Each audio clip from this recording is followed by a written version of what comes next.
Merci de prendre le rendez-vous de l'information sur BB24. Voici le sommaire.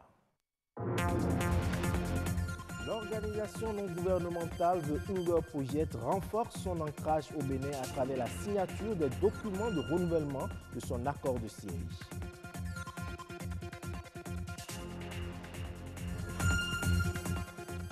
Une nouvelle forme d'entrepreneuriat voit le jour au Bénin. C'est la co-création. Elle incite les jeunes entrepreneurs à partager leurs forces et leur expérience avec d'autres partenaires.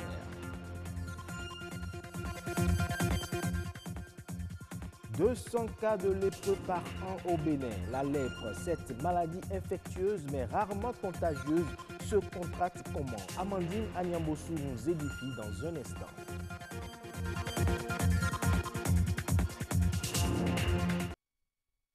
À nouveau, bonjour. L'organisation non gouvernementale internationale The Hunger Project consolide davantage ses activités au Bénin. C'est à la faveur de la signature des documents de renouvellement de son accord de siège. Elle œuvre pour la promotion du moringa, principale charpente du programme de sécurité alimentaire de l'ONG.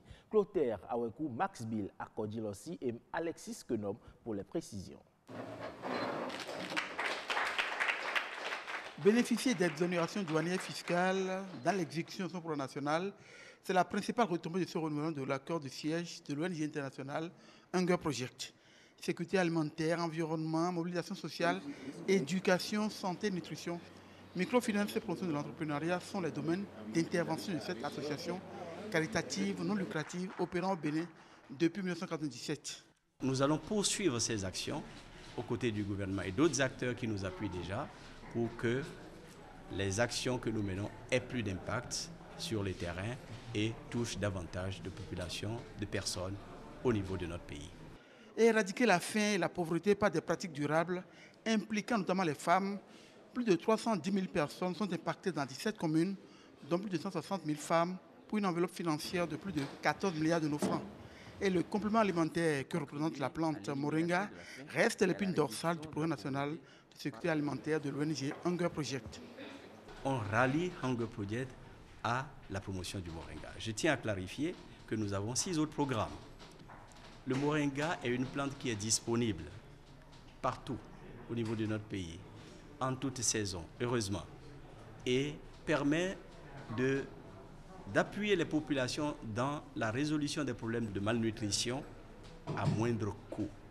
Or, nous travaillons dans des milieux où nous parlons de populations vulnérables, des femmes, des jeunes, des enfants qui n'ont pas assez de ressources. Pourquoi ne pas profiter de cette opportunité? Donc c'est ça qui nous a amené à mettre la campagne, à mettre un accent sur la promotion du moringa pour que ceci serve comme complément alimentaire. Le premier accord de siège de l'ONG Hunger Project au Bénin est vieux depuis plus de 16 ans. L'année 1977 et San Francisco aux États-Unis sont la date et le lieu de création de Hunger Project.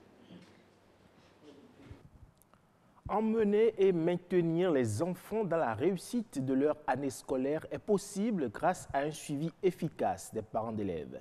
Comment peut-on aider un apprenant à réussir et à avoir une bonne moyenne? Élément de réponse dans cet extrait de Gloria Oni. Vous savez, la réussite, ça s'anticipe, ça se définit et ça se met en œuvre. Ça veut dire quoi? Ça veut dire que nous devons voir avec nos enfants les aptitudes qu'ils doivent avoir dès le début de l'année et tout au long de l'année scolaire pour pouvoir aller en altitude de leurs compétences. Et pour y arriver, il faut commencer par faire le bilan avec les enfants de l'année écoulée. Cela veut dire quoi? Vous prenez le bulletin de l'enfant et matière par matière, vous allez voir les moyennes que l'enfant a. Vous voyez, dans chaque matière, l'enfant présente des spécificités. Il ne suffit pas de dire que mon enfant a réussi, que mon enfant a redoublé. Il faut voir les matières dans lesquelles l'enfant est performant, les matières dans lesquelles l'enfant est moyen et les matières dans lesquelles l'enfant est médiocre. Les matières dans lesquelles l'enfant est bon, par exemple, si c'est en mathématiques, il a 12 de moyenne, fait avec lui une projection sur le premier trimestre de 13 ou de 14 de moyenne. Ainsi de suite, matière par matière. Pour réussir, l'enfant doit agir pour réussir. Nos enfants doivent se mettre en harmonie avec le succès. Et le seul moyen pour se mettre en harmonie avec le succès, c'est d'agir pour réussir. Une nouvelle forme d'entrepreneuriat voit le jour au Bénin. C'est la co-création. Contre l'individualisme, elle incite les jeunes entrepreneurs à partager leurs forces et leur expérience avec d'autres partenaires.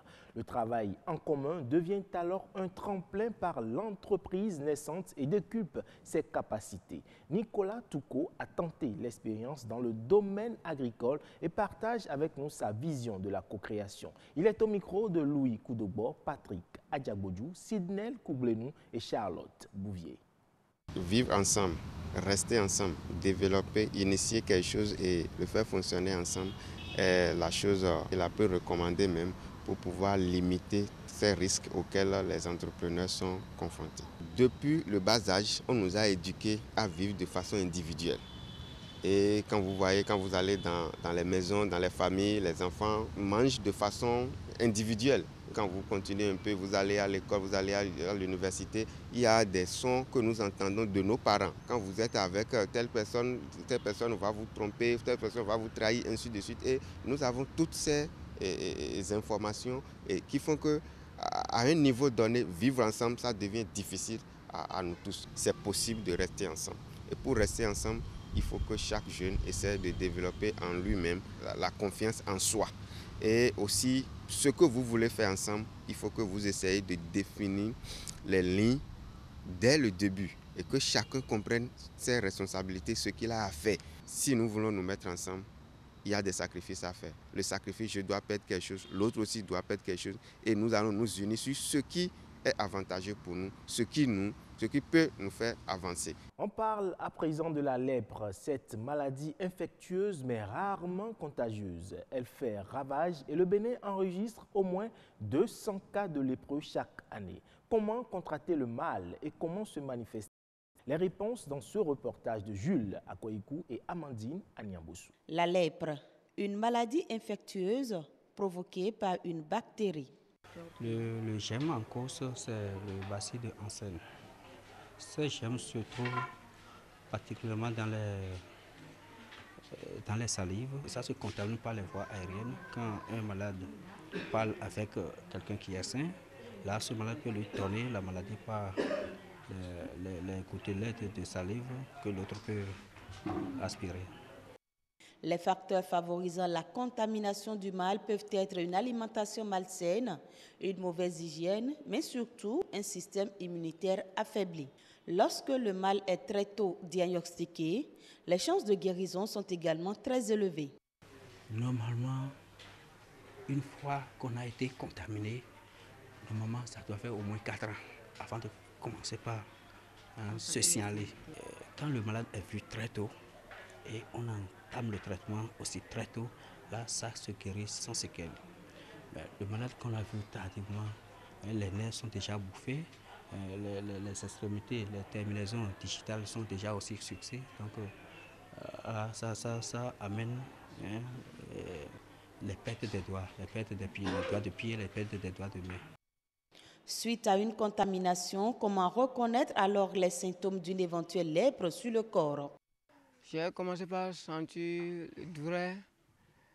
Après, a commencé, elle a dit que ça va cesser, et ça ne cesse pas. Bon, il semble que si je n'ai pas venu ici, je vais mourir. C'est à cause de ça que mon parent a dit qu'on va m'amener ici. Cette maladie est très compliquée. Elle apparaît subitement et se manifeste par des inflammations des pieds et des mains. La lèpre est donc une maladie transmise par des gouttelettes de toux et éternuements suspendus dans l'air. Au Bénin, elle est encore trop présente et depuis 10 ans, il est enregistré en moyenne 200 cas de lépreux chaque année. En 2017, il y a eu 150 nouveaux cas, dont 11% sont des enfants de moins de 15 ans et 69% sont des lépreux multibacillaires hautement contagieux avec plusieurs lésions sur la peau et 27% présentent des mutilations.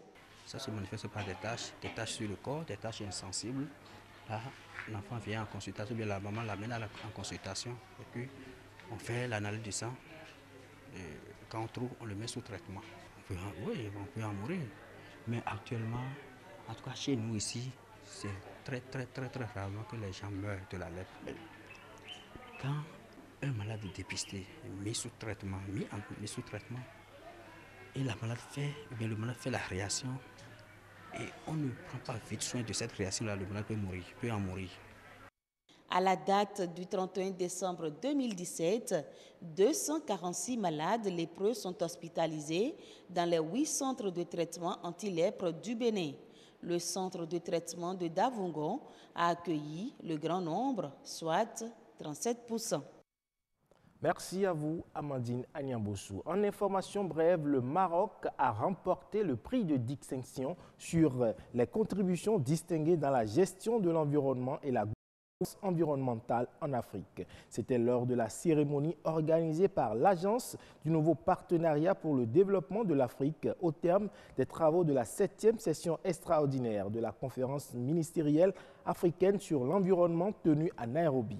Ce prix a été attribué au Maroc pour récompenser ses efforts en matière de protection de l'environnement et de développement durable et plus particulièrement pour son leadership africain dans le domaine des énergies renouvelables, indique un communiqué du secrétaire chargé d'État du développement durable. Il est à noter que ce prix a été lancé dans l'objectif de valoriser les efforts des pays, institutions et individus ayant joué un rôle clé et contribué de manière significative à la gestion des atouts environnementaux de l'Afrique et à sa gouvernance environnementale. L'Afrique subsaharienne concentre 56% du total des personnes extrêmement pauvres dans le monde. C'est du moins le résultat du nouveau rapport triennal de la Banque mondiale sur la pauvreté extrême dans le monde qui le dit. Le rapport fait ressortir que l'extrême pauvreté recule partout dans le monde sauf en Afrique subsaharienne. Ainsi, sur les 736 millions de personnes extrêmement pauvres, c'est-à-dire ayant un revenu de moins de 1000 francs CFA par jour, 413 millions vivent au sud du Sahara, soit 41,1% de la population de l'Afrique subsaharienne contre 12,4% seulement en 2002. D'après les économistes de la Banque mondiale, même dans les hypothèses les plus optimistes, le taux de pauvreté en Afrique subsaharienne restera à 2 chiffres en 2030. Selon ces experts, les raisons de cette exception africaine sont entre autres l'absence de contrôle des naissances, les conflits ethniques, les catastrophes écologiques et la corruption des gouvernants et des élites locales. Merci à toutes et à tous pour votre aimable attention. Je vous donne rendez-vous à 19h45.